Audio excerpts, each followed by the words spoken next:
Hey guys, Chris here, and I'm a Ukrainian Canadian. Today is March 12th, 2024, and let's get to the news happening in Ukraine, shall we? So, this video is actually going to be dedicated mostly to Russia. So, let's talk first about what's going on because it's a very, very bad day for the Russian people, and this is a good day for the Ukrainians. Truly, there's a lot of chaos currently ongoing, and the most important news today is certainly the fact that the Free Russian Legion entered parts of the Belgorod and Kursk oblast in Russia. So they started an operation to drive out the Russian forces within Belgorod and Kursk. Now, again, I believe that the outcome of this operation will be very similar to what happened last year. They did a similar type of incursion in the summer of 2023. And if I remember correctly, it was in early June. So there was a few days of fighting. The Free Russian Legion took control of a few villages, but then they had to retreat back to Ukraine. So I think it's going to be a similar type of situation. However, this is a very well-timed operation because of the Russian elections. And again, Russian elections, because we know that this is just a rigged election and a formality that Putin needs to go through to re-legitimize his reign. But this is certainly a very destabilizing security situation for Putin to face right now. Within the next few days, he's going to have to present himself to the public, perhaps do some interviews or some speeches. And the very fact that he's now facing multiple border incursions is very serious. And that is in Belgorod and Kursk, very populated oblasts, not too far away from Moscow. And the very fact that the Free Russian Legion was able to enter so easily following what happened, remember Prigozhin mutiny, and then before that it was their incursion, shows how weak and poorly defended the Russian borders really are right now. And that Putin is going all into Ukraine, but for that he has to sacrifice his own border security with all the other countries that Russia has a border with. So either way, this is an excellent situation, very good for Ukraine, and it's the best that you can ask for, really, having chaos within Russia.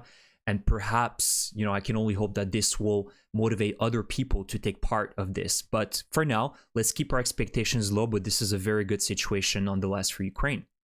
And let's take a look on the map as well, because Deep State has actually updated these incursions. On the map, you can see that there's three fronts that the Free Russian Legion opened. So there's one close to Shebekino, again, not too far away from Belgorod. There's two of them, actually. So one towards Novaya Tavozhanka. You can see that this area is in gray, not too far away again from this small city of Shebekino. I think it's about 50,000 people, or even less. Between 25 or 50,000 people live in this city. So I think that this is the main goal, is to get close again to the city and control some of these areas. And there's another front that they've opened just on the other side, close to Kozacha Lopan. And again, this is another road that leads into Belgorod. So very good, because we know that the Russians right now are not too far away from Kharkiv. So this allows, perhaps will allow the Ukrainians to have some breathing room for the next couple of days in terms of Russian strikes here, because we know that the Russians set up a lot of troop presence in this border, and there's definitely a lot of saboteur operations going on. So there is one front here in Belgorod, and the other one is in Kursk, and you can see the other one is a little bit more north, I should say, much more north, and that is in the Kursk Oblast. Now, I lost my way here, but I believe it is, yes, here, around the area of Kozinka.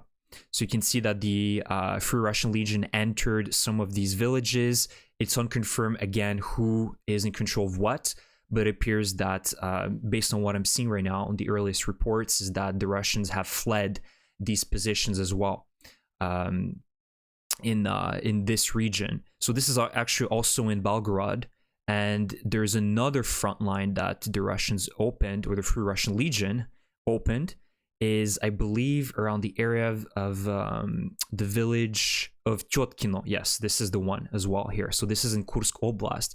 So you can see that Tyotkino, apparently the Free Russian Legion is indicating that they are in control of this village. They might try to push a few kilometers further. So this is a very serious development, and we'll see how that will end up being. But as I've told you guys, my expectations are not super high. Here again, It's going to be probably a raid for a couple of days, but it's going to be just in time for the Putin elections, so the Russian elections. So this is going to be very, very bad for Putin. Now let's get back to the main slides, because there's some other things I want to talk about. And also today, and I should say last night, but also today, there's been a lot of Ukrainian drone strikes against very, very important targets in Russia. First of all, the first picture, as you can see, is Oryol, the city of Oryol. An oil depot is struck. So an oil depot is on fire, and the Ukrainians actually struck this oil depot a few months ago in early January of this year. So they're just finishing the job. Then in Nizhny Novgorod region, they also struck a very, very juicy target, the oil refinery, which is one of the most important ones at Lukoil, an oil company, essentially, a Russian oil company. They've managed to completely destroy parts of this refinery. And this plant specifically allegedly produces over 10% of all the Russian gasoline. And its refining capacity per year is about 16 to 17 million tons of Russian oil. So this is an excellent hit, and really talked about how Russia is certainly feeling the hit, especially starting this year when Ukraine, has increased the tempo in hitting key targets such as the oil refineries and terminals. That Russia is now feeling the hit in their pockets, and the revenue streams are being lowered by 30% since January. So this is a huge, huge strike.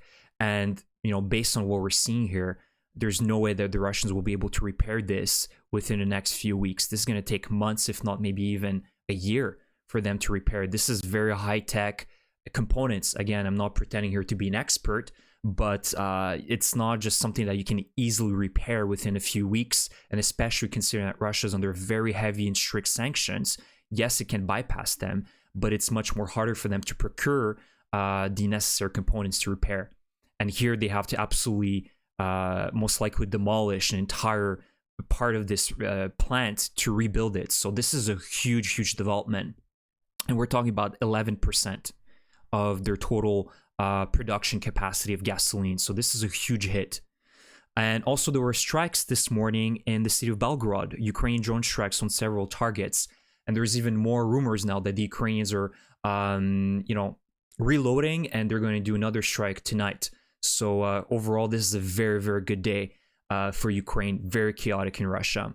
And what makes it even more chaotic, as it couldn't get any worse for the Russians, is that today there's another massive air loss for the Russians, and that is an Ilyushin 76 aircraft that was carrying 15 people on board, crashed near a military base in Ivanovo Oblast, and this is the Severny Air Base. So again, this is a very important cargo plane that the Russians have utilized. You remember the last one that Ukraine shut down? Allegedly, the Russians mentioned that they were carrying Ukrainian prisoners of war, yet they never provided proof of that. And, I don't think they can get away with the same narrative here because of how far away this plane was flying. Ivanovo Air Base is actually a little bit more east of Moscow, so much further away. And it's a very important air base because allegedly there's, based on satellite images, we could find some A-50s, now very obsolete A-50s, parked on that air base. And there's rumors, now again, these are just rumors, indicating that the crew that was on this airplane actually was flying to that air base to take one of these A-50s and then bring it back to Taganrog for repairs, the A-50. I don't know if that's true. These are just rumors, but it could very well explain why this Ilyushin 76 might have been targeted. Now, the Russians are saying that this was following a burst strike. So one of the engines caught fire following a burst strike. But even if it's one engine that caught fire, there's still three of them that should be functional enough to pull their weight, and the plane should be able to continue flying.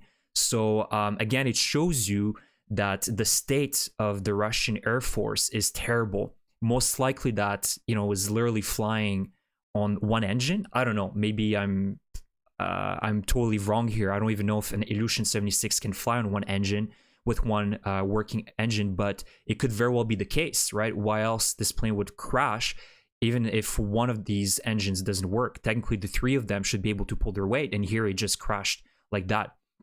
Unless this was a Ukraine operation, you never know. perhaps there was some sabotage done on one of these engines, which pretty much created this Swiss cheese situation for the Russians, where if anything can go wrong, everything will go wrong.